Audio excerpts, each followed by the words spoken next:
Welcome back, everyone, to the Veterinary AI Brief. I am your co-host, Robert, along with Dr. Adam Little and Aaron Massacar, and we are talking about some major developments that we've had since our last recording.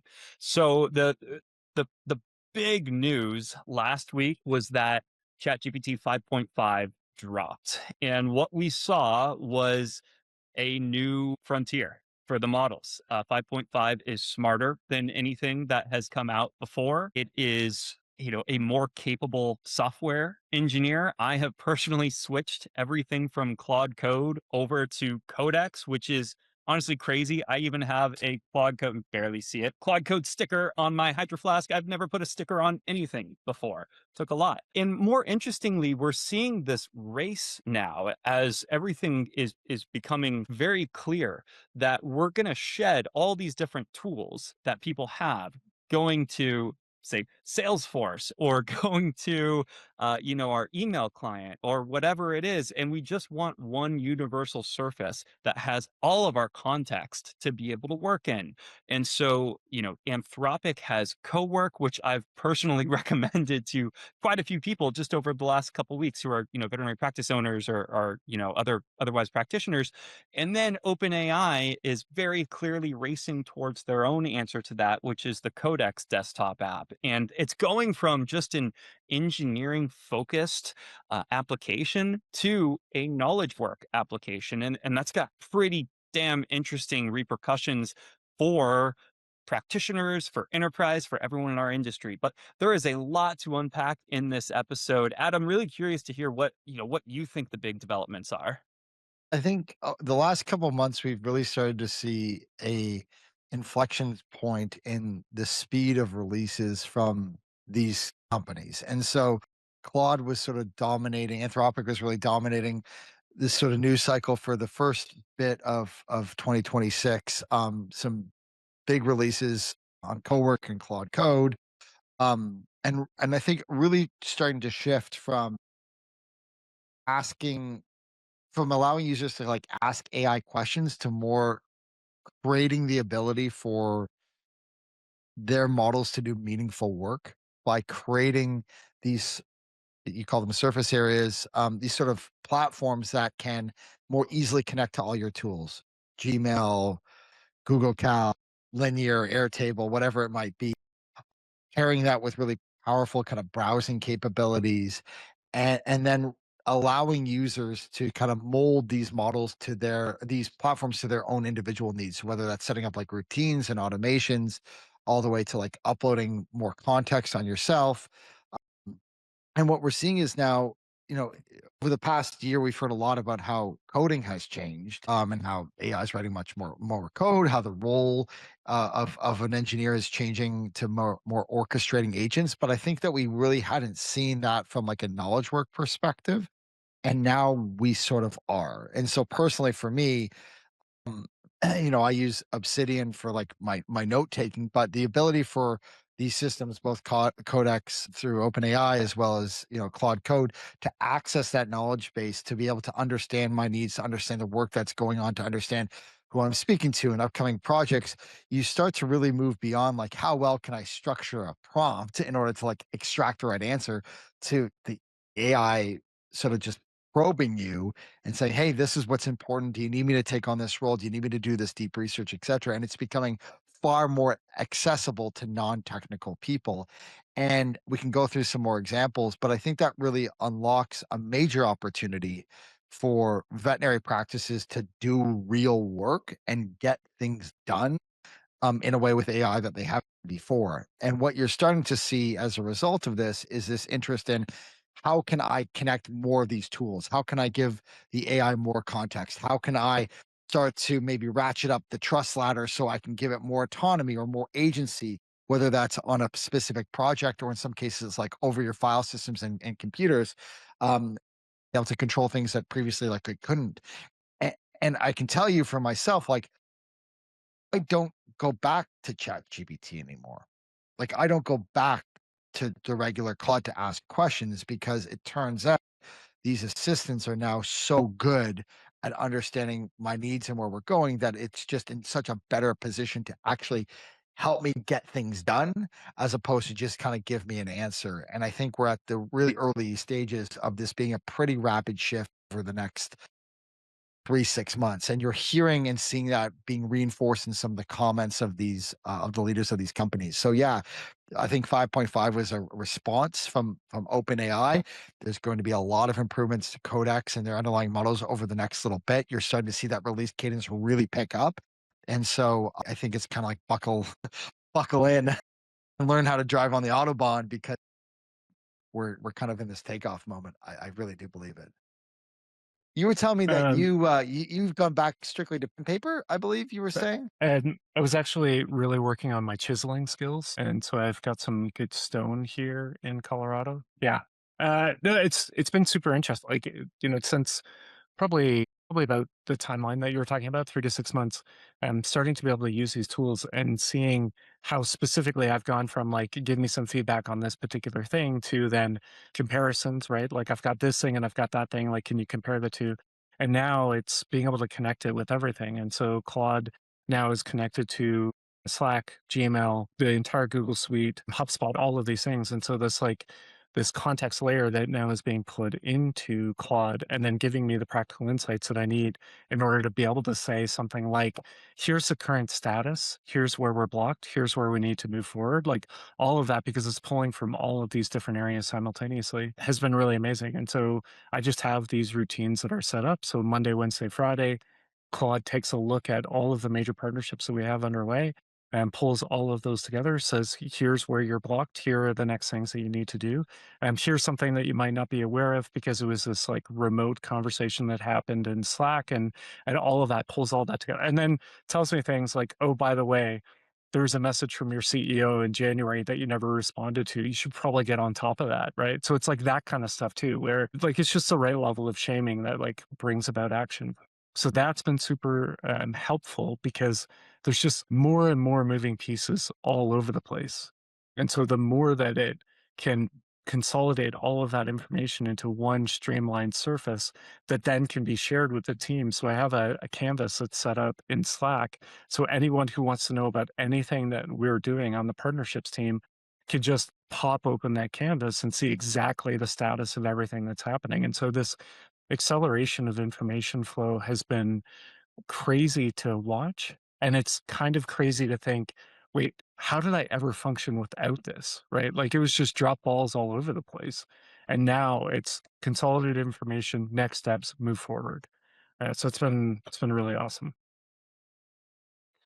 You know, Aaron, as somebody who has lived with ADHD almost his life, the idea of drop balls everywhere, like merging into this like organized clarity that I've just never experienced before has been so revelatory. What's wild is I really feel like this has kind of shifted my seat from, a lot of still kind of like um individual contributor work and just leadership work to more like building tools for the company. And so, I'll tell you, I think like one thing that will be really helpful for the audience to start grappling with is to see how we're using these tools for ourselves, for our organizations, so that they can start applying this. Because I think one takeaway is like every single veterinary practice in the country should be using a Codex or should be using a CoWork. Like there's just, you're behind if you're not already, but there are like clear steps you can take right after this podcast to get up and running pretty darn quickly. So, like, give you an example of what we're doing on CoWork at Digital Empathy. So, we integrated Salesforce, we integrated Slack, we integrated Granola, we integrated RingCentral. The idea is all of your context, right? Like, the only blind spots are going to come from gaps in context. And so now let's see your customer model. The old way, if you emailed us and said, "Hey, do this thing," one of our agents would basically see just that request and some basic contact info because Salesforce is fucking terrible. I think it's probably similar to the gripes that practice managers have with their PIMS companies. And now, instead, what our support agent sees is an intelligent briefing on every single thing of consequence that has happened with that person and that account over the history of our of our partnership. And really interesting things like pulling in SEO signals, like seeing, are they changing in rankings? Like, are they changing in traffic? Like allowing us to be more of a kind of global strategic partner for them. And that's just right there. Like our team doesn't have to access any other information. They do everything right from that surface. And the thing I'm probably most excited about is to how that applies for the profession. I had a conversation today with a very forward-thinking guy. He owns a few practices, and not the kind of guy who is just going to follow along with dogma, right? He's really thinking through, how should this model evolve? How should the veterinary model evolve? And one thing he was doing, which I thought was so smart, is he was using a scribe to basically figure out, like, where the roots of problems were in the practices, right? So like, if compliance is trending down, why? And now here's the thing that is kind of catching almost the Silicon Valley, group by storm right now. It's this idea of queryability. So Jack Dorsey, old founder of Twitter, owns Block now in Square, wrote an essay that was basically why he was firing like a few thousand people. And one of the things that he basically talked about was this exciting idea of queryability. So you, as a practice owner, a practice manager, a veterinarian, whatever, actually can string together all of the context in your organization. Like everything, like making everything queryable by you is such a powerful idea. And that means, okay, all of a sudden, I have transcripts of every single conversation that happens in my practice, right? I have transcripts of every single, financial document at my practice. Like I'm literally tracing everything. Now, before that wouldn't be all that useful because that's going to take so much time to, read through. But now, let's say you have a CoWork or you have a Codex installed at the practice. Aaron, like you said, you run a routine 7 a.m. every morning, right? Here are the things I care about for my practice. I care about the client experience. I care about, financial performance. I care about this, this, and this. Have those as objectives baked in, and now let the AI do what it does best, which is look for patterns. And now you can have like this report delivered to you, and you can actually have eyes on how your business is performing and make targeted, precise improvements. I think there's so much to do there and so much to unpack. But like, honestly, I think it's probably one of the more powerful things that any practice could be doing right now is getting all of your context into one of these really two applications and start going to work, because there's so much that you can see now that you just couldn't see before. I don't know. What do you guys think? Are you trying anything like that? Have you had experiences talking to practices about something like that? I think for a lot of people, and this is maybe part of what we can do in this episode is kind of breaking down like where do we get started? Because I think there's a few things that I'm definitely seeing right now, which is that the gap between people that are using these tools at least the fullest extent of their capabilities and those that aren't is like getting increasingly wide, like noticeably different, right? It might be like a colleague that's able to produce work like very, very quickly that you're like, geez, like we just finished this meeting, like what's going on? Oh, versus like you're sitting on like free version of ChatGPT and your experience and exposure to AI maybe hasn't changed much in the last 3 months. And so there's a couple, I think, building blocks, one of which you just touched on, which is you need to start to move to this world in which you are generating as much context as you can on your priorities, on your relationships, on pieces of information that the AI can use as fuel in order to help you.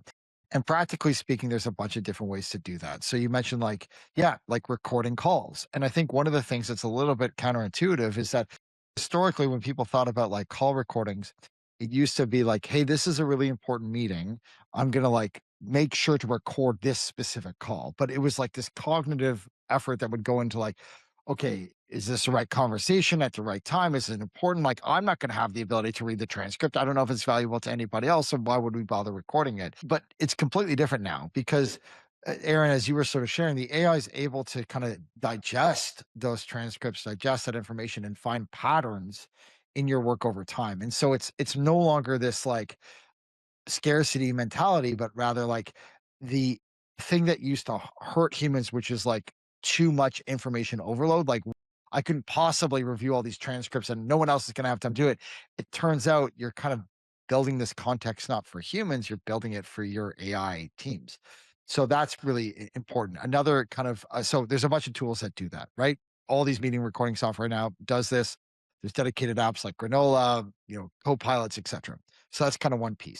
Another piece is, how do you reduce the friction and the effort for you to inject your own context, right? And so for a lot of people, that's historically been like, how fast can I type?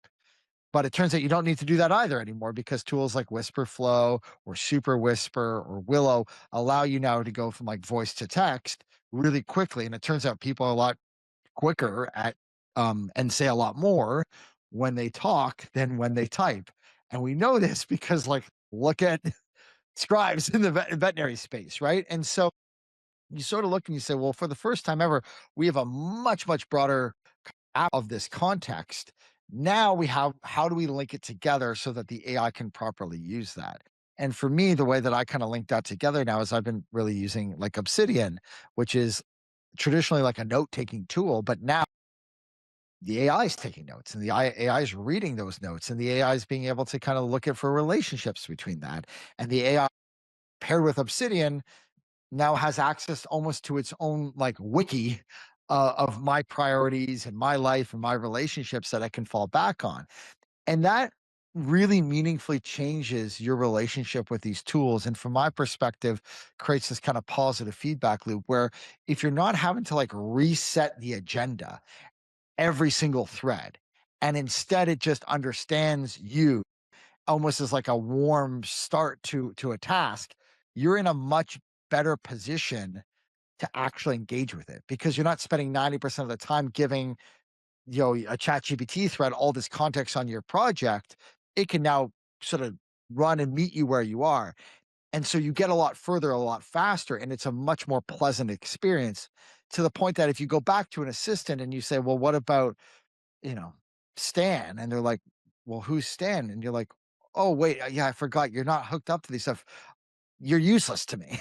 Right. And the way that I would describe it is like, imagine you have a colleague that knows all your systems, knows your priority, has access to do things. And then the next day somebody else starts and you start talking to this like new hire, like you did to your old colleague. And they're like, whoa, whoa, whoa, whoa, whoa. I don't slow down. I don't understand any of this.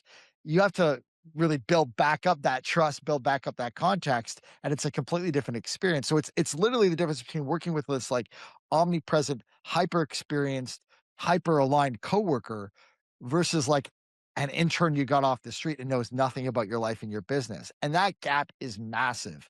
So practically speaking, I think we could talk about a couple other tips. Is like, be thoughtful about how and when you're generating context, reduce the friction to being able to gather that, and then surface it up in a way that agents and humans can work with. And once you begin to have those ingredients, it becomes this like reusable repository that, whether it's Codex or Claude or Gemini or XAI and whatever, they're all going to be able to start from a much, much more robust foundation.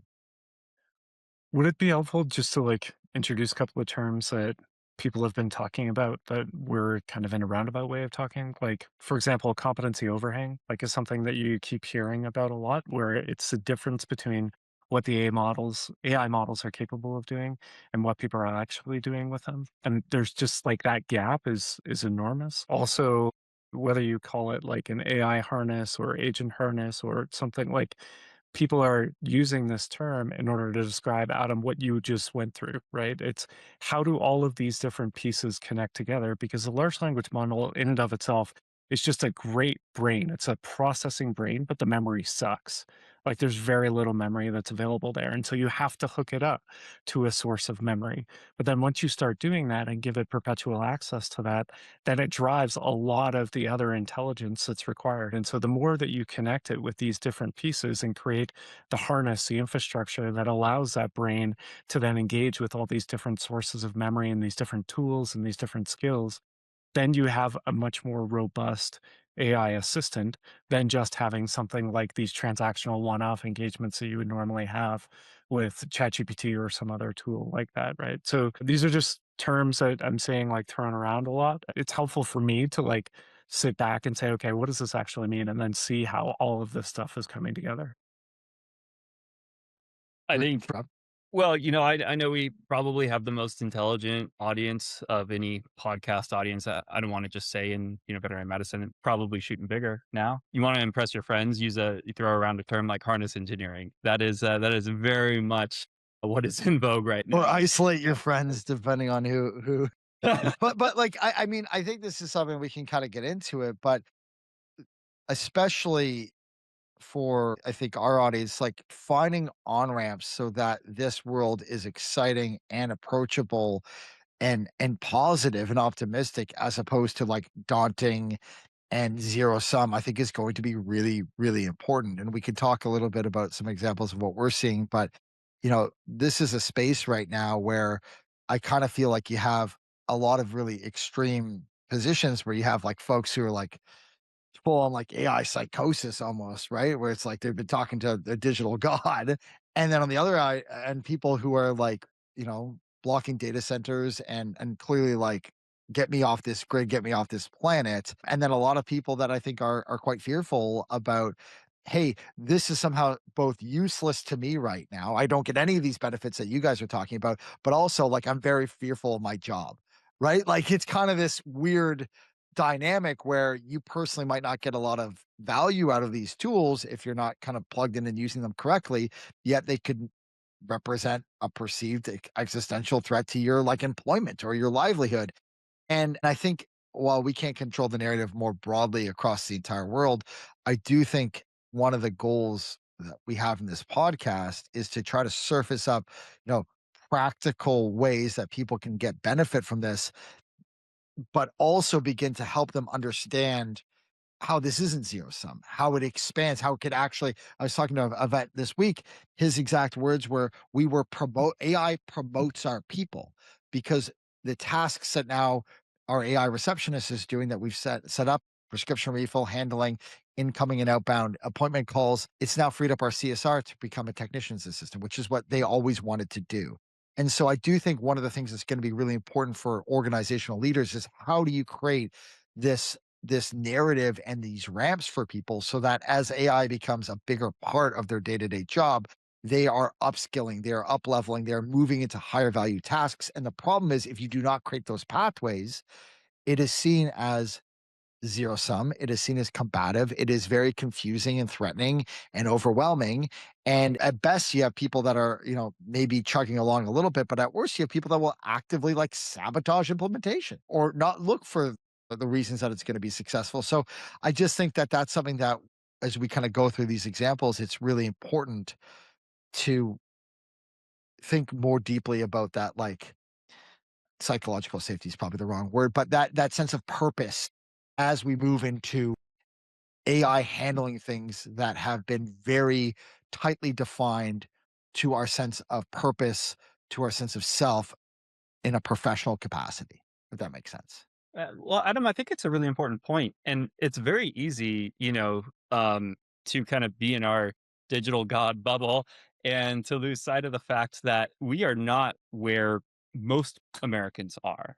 Most Americans actually are starting to have a very negative view of AI, and I think because, in large part of some of the things that you mentioned, like it does threaten job security for a lot of people. Like we just saw Meta announcing they're laying off 10% of their workforce, right? And so I think, being cognizant, like we have different almost like archetypes of listeners. We've got, executives at large enterprise organizations. We've got practitioners who want to bring the fruits of their labor. I think there's still kind of a common thread that you can follow here to really onboard and start using it. And one company, there are a few companies that are doing a really, really good job of being AI native, really leaning into this. Obviously, OpenAI, Anthropic are a couple of them, but there's also a finance company called Ramp. There's Cloudflare. There are companies that are really leading the way. And what Ramp did that I love, that I'd love to talk a little bit about now, that was so useful, and I've taken inspiration from, is they said, hey, we're not just going to throw our employees to the wolves here and say, figure it out, right? If you're an executive, you're probably feeling like this widening gap that Adam, you're talking about, where the companies who really get how to move with AI are just lapping everybody else. And it's going to be turning into an existential danger for a lot of companies out there. And so the instinct might be like, you all have to figure this shit out and start using it and get better. And, that doesn't work because people are just going to, you're just going to create anxiety. So what Ramp did is they said, okay, listen, we're going to figure out how to really kind of codify what's important to us at Ramp and build a surface that creates like moments of realization and delight for every person in our org very, very early on. So kind of the basics of how it would work for you. They built something bespoke, but you can do it in a Codex or a CoWork. Is I think probably you have one person who owns it, and it's probably got to be somebody in leadership at the org and really get comfortable with the tool itself.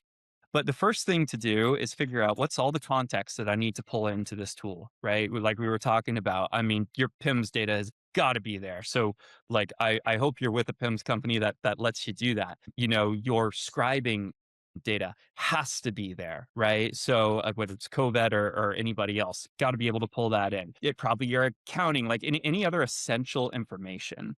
And then the second step, after you've hooked up the context, which is very easy to do in these systems, like it'll give you plugins and ask it how to do it and it'll guide you through it, is I think probably the easiest way to get from here's this new tool to this is actually doing useful work for me is literally say interview me. Like, here's my problem. I know you're powerful. I don't really know how you can help me yet. So what I'd like for you to do is get to know me. Like, let's have a person to person almost interview so that you can kind of start to understand what fundamentally I need from you so that you can start kind of riffing on the shape that this needs to have for you. And then what you're going to do is you're going to create skills and automations. And this is what Ramp did, right? So what's so cool about skills is a lot of practices or companies think about this problem where you get a very different experience depending on the employee that, is serving the experience, right? Well, with skills, you can codify your brand's way of communicating. You can say, hey, this is how we always want to make somebody feel. These are our core values. This is how we handle upset customers. What's always important to protect to us, right? And then the system will almost always be smart enough to route a response through that skill so that as you have an employee dealing with a ticket, a support ticket or an email or whatever it is, instead of some generic slop bullshit, you get something that actually feels like the brand. And you can create automations that say, like, okay, I want to understand, what fundamentally is going to improve the customer experience. Tell me about, pull up every day. I want you to look at what happened in the previous day and tell me, rate the sentiment score of how our customers were feeling about us, tie together any like surveys we do with the describing and everything you can find, and tell me where the gaps between that and a 10 experience are. And more than that, tell me what would need to be true for us to get to a 10. And that's really like just kind of the start of it. But I think building out those bones where you're connecting the context, you're having it interview you so that you can bridge the gap of like not knowing what you don't know and really get a head start here. And then finding some like fundamental skills and automations that you want to start with, I think that starts the flywheel. And that'll be how you kind of get over the cold start problem so that you actually start using it, start getting comfortable with the tool, and then you can layer on more and more sophisticated things. I don't know. What did you guys feel that, like, what helped you? What do you think would be helpful for others to really get on board here? For me, the biggest challenge was figuring out some sort of problem that I had that I wanted to solve. Like, that was for sure. And then once I figured out what the problem was, then I could start wrapping all of the other things in, right? So I think that there's like a few different starting points that you've articulated, and each one of those could be really interesting. So the first one, you could just like open up Claude for the very first time and say, interview me, right? And learn a little bit more about me and start helping me understand what are some of the challenges that I'm facing that you could potentially help with, right? And so if you just got like a totally blank slate, then the interview could be a really good starting point. If you've got another thing, like client compliance is always a thing, right? Like, okay, client compliance for me is a challenge. Help me work through this. Like, what are the things that you could do in order to help me? And whether that's building something, whether that's a skill, whether that's inputting data, all that other stuff.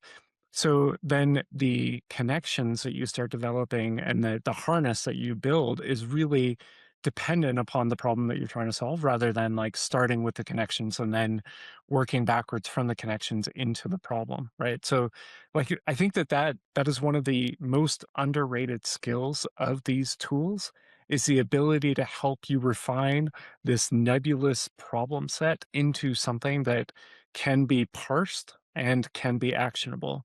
And once you get to that point and you're like, that's the problem that I want to solve, that's the thing that I want to go after, then it starts saying, okay, well, in order to do that, here are the things that I need, right? And then it starts pulling in all the other components to it. So it might be an AI scribe and the tools that are available there. It might be your PIMS. And just as like an aside, has anyone actually tried to just say, through a browser extension, hey, Claude, pull out my data from my PIMS? Has anyone actually tried that? Because like that, so let's just pause on that for a second and come back to that. But I think if you start with the problem, or if you start with ask me questions that could lead to a potential problem, and then work forward from there, then I think that is one of that's at least the starting point that worked for me, was like having a very clear problem. Okay, so that would be my recommendation, and then let's maybe talk about the PIMS thing a little bit. We could totally cut this out. But like I've used Claude and the browser extension. I've actually used the app to then call upon the browser extension to then open up and then be able to pull data from something that I didn't think I could pull data from. It's my data, right? But I didn't think I could do that. And then it does it. And I'm like, oh man, if I had access to a PIMS, could I do that with the PIMS and then just like bypass all the questions of interoperability and all that? Anyways, it'd be interesting to hear if anyone's actually tried to do something like that. I mean, here's maybe a couple of comments where you saw a number of announcements this past week that kind of highlight, I think, where this is probably all going, right? So Salesforce just went like headless, which basically means that they are opening up their platform so that agents can freely operate across their platforms. And to your point, Aaron, like there is a difference between a platform saying like agents are welcome. We're going to make it super easy to like, we don't really want agents, or we're going to actively try to block them. There's ways around it. They can do a bunch of different interaction patterns. We see this already with some of the scribe companies and how they kind of integrate unofficially with these different PIMs. But it's kind of like the AI will find a way. It's just how hard do you make it, and then what signal does that send to you, to your users, and to the broader market. Another.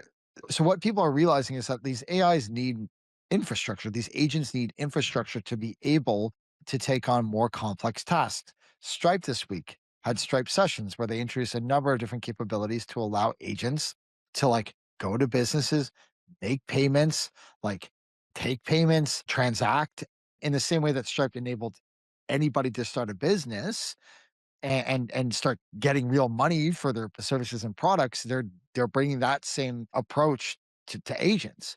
And I think that what we're beginning to see is like a couple of building blocks of the future that I think will sort of dominate for me what software looks like for at least the next little while. One is, um, Rob, to your point, people are going to want to be able to have these horizontal platforms work with all the context they have across these tools and take action in any piece of software.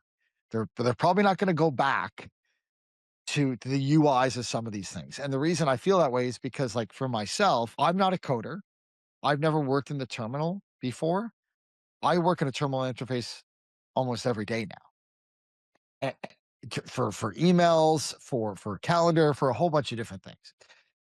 Because you can control every aspect of your life, and it's like working with a digital assistant, and there's reasons that those chat interfaces are so powerful. So, like, that's kind of one piece. The second is the agents are gonna demand more infrastructure, more access, more security, more scale, more permissions, and all these different nodes. And what I mean by nodes here is like the tools that you use on a daily basis are either making it easier for agents to work with them or not doing enough, maybe standing still, maybe going backwards. And you're seeing that sort of revolt from users across the board in a number of different ways, right? And I think that will come to the veterinary space. And you're seeing this already in some of the articles that, John and Adam are writing about interoperability and things of that nature. What people are realizing is they're saying, hey, wait a second, like if I can connect Claude to my Gmail and to my Google Calendar, to all these things, why isn't there a button that says connected to my PIMS? And and if there is PIMS that can do that, they're going to have a competitive position, I think. But back to your point, Aaron, which is like even if they won't, people are already finding ways to extract this information. Right? We talk about maybe from a slightly different angle, like clinical decision support. For all the paywalls of access to content, there are lots of veterinarians today that have personal subscriptions or have gotten their hands on articles or content and built their own agents for clinical decision support. Right. And so this kind of explosion of like personalized software, hyper personalized to you that you can edit and change at any time, that connects to everything that you need and can take action in any of the tools that you need, is already here in a number of different fields for these earliest adopters. And I think what we're seeing is that people who are living in that world have such a unfair advantage versus your average knowledge worker that it's going to open a bit of the floodgates. And we're already beginning to see kind of the earliest sparks of that today. So I think it's going to be really interesting when you're like, I've connected 99 tools and the 100th one is like the system that I need to do all my veterinary work. That puts a lot of pressure on those connections working. And I'm sure that the PIMS companies are all thinking about that, right? They read the news, they see that, and they recognize that this is the nervous system for how work gets done in the practice. Um, so we can unpack that a little bit. And there's examples of companies that have publicly released things, but long story short, yes, it's going to happen regardless of any one company's or person's attitudes towards it, because this is where all software is going. I mean, if I were, well, I'll tell you one thing. If there were a PIMS company that put out a, an MCP or a CLI or something that made it easy to connect a CoWork or a Codex to it, I would recommend that PIMS to every single customer of ours immediately, because the amount of value that unlocks is crazy. This is not the time or place to have the conversation, but I am very concerned about a gatekeeping attitude persisting in this industry when we start getting more and more advanced models coming out. Anthropic said their next like model called Mythos is ready. They're not releasing it because of what a security concern it is. And if you motivate the market to find a back door, you're going to have less secure solutions to interface with the PIMS.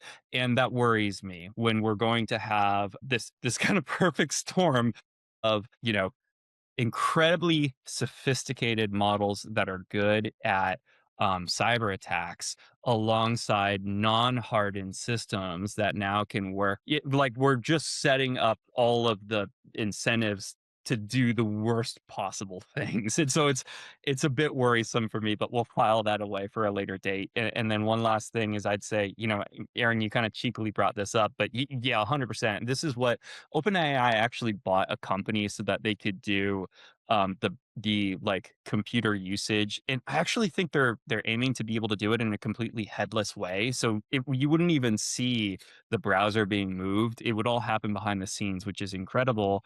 And now with Codex's latest release, it's not just anything on your browser, it can do that in applications on the computer too. So let's say you have an Avamark that you work with or a Cornerstone, Codex could actually go in there, could log in on your behalf and start pulling these reports maybe at night. Maybe you create an automation and you say, hey, listen, I want to know this, this, and this about every client and patient who came in last night. I'm going to schedule this job to run at 2 a.m. every single day. And I expect this report, emailed to me at 7 a.m. or sent to my, um, uh, Notebook LM so that I can listen to it as a podcast, like on my way to work. Like you could hack yourself away to do this right now, but there is, man, if you're a PIMS company and you want some real PR and, you know, a lot of people coming your way, make an MCP, be the friendliest PIMS company that on earth for integrating with a CoWork or a Codex. The opportunity is fucking ridiculous right now. Like I can't imagine it'll take that much longer for somebody to do this.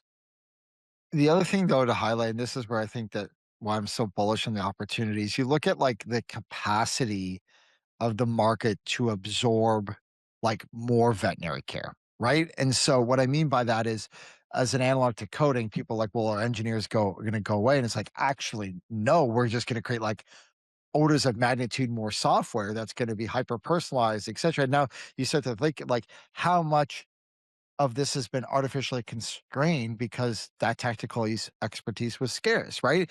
And what did that manifest as? Like limited options, software that didn't like do the thing that you needed it to do. You had to conform to the software as opposed to the other way.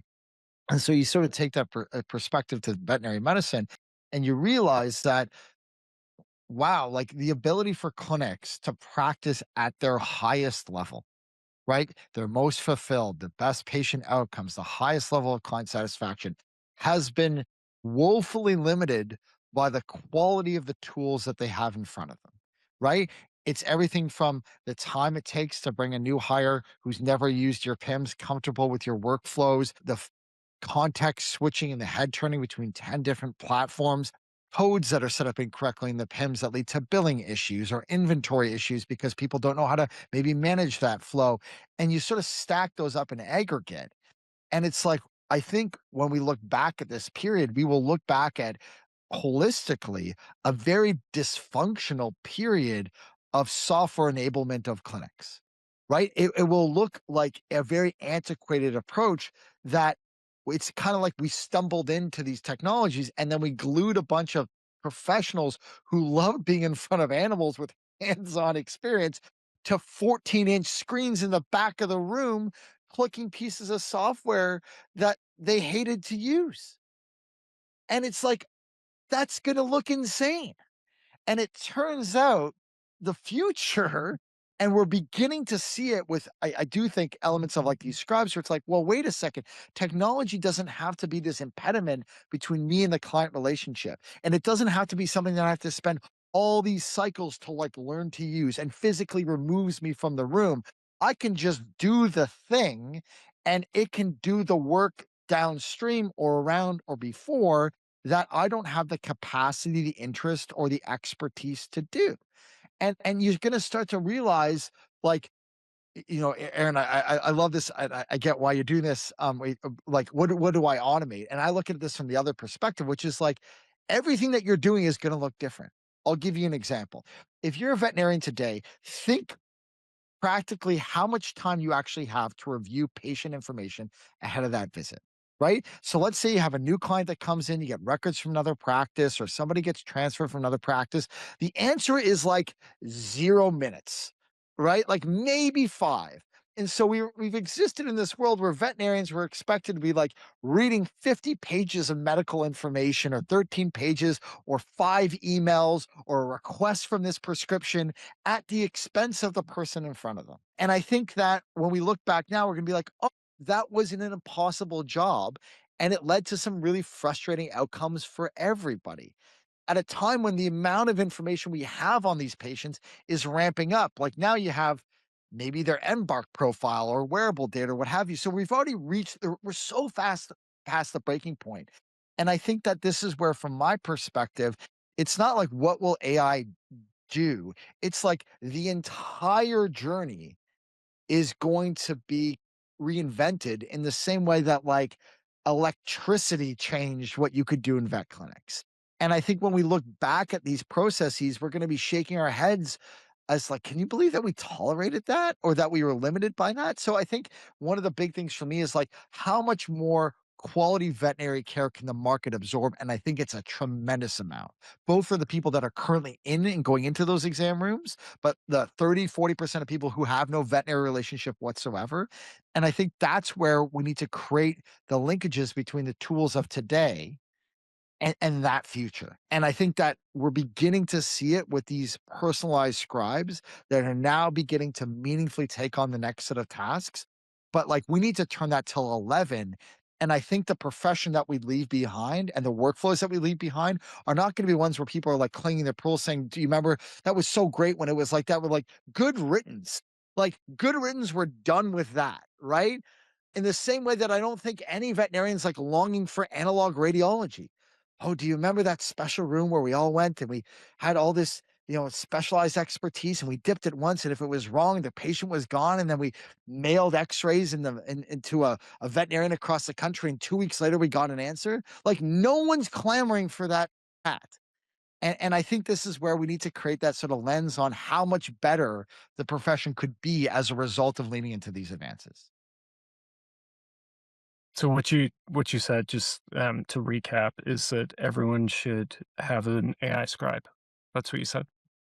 I mean, I don't care which one you use, but yes, Yeah. and they need to Uh, look at it not from the perspective of generating medical notes and saving time then, but yeah. creating an order of magnitude more context that will Mhm. allow the next fleet of digital workers to help you. Whether that's coaching agents, whether that's communication agents back to the client, whether that's like referral agents. Like, if you don't have that context, you're not going to create the attachment points for the AI to help across the breadth of it. And I think that's where we're going to start to make that jump. Like, we are making that jump right now. I would imagine, you can correct me if you're wrong, if I'm wrong, Aaron, but you're probably having a very different conversation about the role that COVID can play in practices than you were 12 months ago, right? It's no longer like, can I record my notes? It's like, what can you do with that, right? So Yeah. let's go around and do final takeaways. We've got a few minutes left here. And want to give the audience like a tight synopsis from each of us. Aaron, what do you think? I think the most interesting part about all of this stuff is that, like, AI is not an end in itself. AI is the means by which people get back to more meaningful work for them. Right? Like, they start using AI, Adam, as you described, right? The more that you use it, the more context you generate, the more awareness the AI has, the more connections you start developing with all the other tools that are available. Like, all of that stuff, once you start pulling all of that together, then all of that means that, like, all of that administrative stuff, the administrivia that you were working with before, is now taken care of, and you are now focusing on a one-on-one relationship with your client, and you have all the information that you ever wanted. And then once all of that is done, then you have all the follow-up information in order to be able to pull out that together and say, like, how's my business doing? Like, how do I get more of the stuff that I want and less of the stuff that I don't? And so it's jumping on that AI highway, the AI Autobahn, as you described it earlier, right, put you on this accelerated pathway to more meaningful work. It is not the displacement of the veterinarian. It is the prioritization of the most important aspects of the veterinarian's job. And if you use the tools appropriately, that's exactly what you end up with. And if you don't want to use them, so be it, right? But I just see more people getting back to the things that really matter to them rather than becoming coders, becoming something that they don't want to become. And that's the thing. That's the part of my job that I love the most. Robert, So, what about so you? yeah, I think like what this is really opening up, and Adam, I loved your point about there's this idea of Jevons paradox where the amount of demand, like you don't really know until you kind of open the floodgates for supply, right? And so I think there's just I think we're less than 1% of being able to meet the amount of demand that there really is for veterinary care. And if I were running a practice, I would probably be thinking about one, what's the kind of like universal surface that I want to use? Maybe that's a Codex, maybe that's a CoWork. I don't really think Google or Twitter has anything of importance. So it's probably one of those two. But then two, how can I make it radically easier to get the context that I need that kind of unblocks all these barriers to care? And so I would be thinking about like, what are the most interesting wearables that I could have connected to, my system? And what is the easiest, most frictionless way to make it just stupid easy for my clientele to text me a question and to have, skills that would maybe do a good first line of triage for those questions. But just like, even if it was, you have a confidence level and say, if it doesn't meet that confidence level, it goes to a live person, right? Like, how do you really supercharge how how like viable or how easy it is to get your value to your clientele? And so I think there's just so much work and innovation that could be done with tools that already exist on the market if you just connect the context in an interesting way. And I think you're going to find a public that is just not only hungry for that, but is now going to start expecting that of their businesses, because there are businesses who are doing that. And it's just going to become like such a stark difference if you're a company that is operating with, the analog ways of the past, compared to it just feels like whenever somebody interacts with you, it's like you're a friend. They know all your context. They're bringing up things that you would have figured they'd forgot. You've got this like wider aperture as to what really matters and what's going on. And so we're going to see winners and losers, but the winners that, really figure out how to take advantage of this opportunity are going to be 10, 100x what a standard company would be operating like today. What do you think, Adam? Yeah. I mean, I think one of the things that over the last few weeks in particular, I've been like incredibly inspired by hearing stories of how veterinarians are building this stuff and using it and playing around with it. And for me, this like the this big audacious like positive vision comes from practically like using, trying, failing, experimenting with these capabilities in your like your personal life and in your own kind of bubble. And what you see is this kind of compounding like confidence and enthusiasm as a result of just trying stuff out. Right? And I think what we're realizing is that when you take the veterinarians and veterinary, teams care about their work and get purpose and meaning from their work when it's done to the greatest extent of their ability and their domain expertise.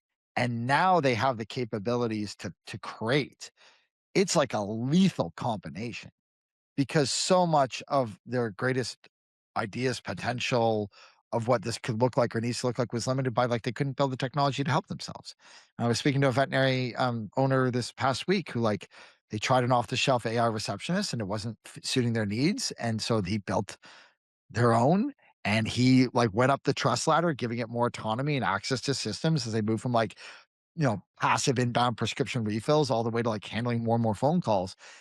And and the takeaway from that was, like, not that his team was, like, scared or that he felt like it was, like, a zero-sum thing. It was like, look at, "Hey, these were really shitty problems that we're taking all our teams at mid-time, and now they're freed up to do higher value tasks." And I think the sooner that people can, like, close that loop for themselves, even if it's something as simple like, "Oh my gosh, like, I have this appointment that I'm dreading, and I have to, like, do my taxes or pull this information in, or I gotta like look up this." It can be something for like your kid's daycare. Like it doesn't have to be like patient safety, like what's the differential diagnosis? Like anything today that takes like mental effort of you clicking around a screen, just find something that you can try. And it turns out there's a lot of joy when you don't have to do that work anymore. And as somebody who's never created technology before, it can bend towards your needs and this needs in the same way. I'm sure if you create like a great template in COVID and one day you record a meeting or an appointment, it doesn't like look like your notes, and then you create this template yourself, and the next time it looks like your notes. That spark, that joy, that sense of creation makes this entire conversation around technology way more approachable, way more fun, and way more, positive for folks. And so I think we just need to create more of those moments. But I'm excited about it. And I think that the last wave of capabilities, coupled with the anticipated speed at which the new capabilities are going to come out, will just open up that for so many more people that right now are still like Siri doesn't know me, ChatGPT is a little bit better than it was 2 years ago, but it hasn't changed fundamentally how I work. Can I just give like one quick example that is just kind of Please. ridiculous? But so Claude is hooked up to my calendar. I dropped a an agenda for a conference that I'm going to into Claude. It's a different time zone. And so I said, "Hey Claude, put this into my calendar." And it understood the time zone that the conference was in versus the time zone of my current calendar, put all of them in, and the conference has a little fish theme, and so it put a little icon of a fish next to every single agenda item on there, right? And it's just like it's just such a silly thing, but that would have taken me 20 or 30 minutes, right? But it's a couple of clicks, here you go. And then it just adds this little bit of extra joy. Like it's that kind of stuff, right? Just like keep testing it, see what it can do, see what it can do, trust it a little bit, and then generate more trust, generate more activities. Yeah, it's been awesome. Well, I think like, to both of your points, there's just no going back. Like once you see the power of every surface being intelligent and not like having to deal with all the bullshit of these era UIs and instead just being able to kind of operate at this position of leverage and have something that like gets you and you trust to carry out work on your behalf. It's like there's no going back. This is obviously way, way better. That's how you can get the three guys like us actually using terminal instead of instead of what we've been doing all our lives. So thank you so much everyone for listening. This is Aaron, Adam, and Robert signing off. Until next time, get out there, keep building, and we'll talk to you soon.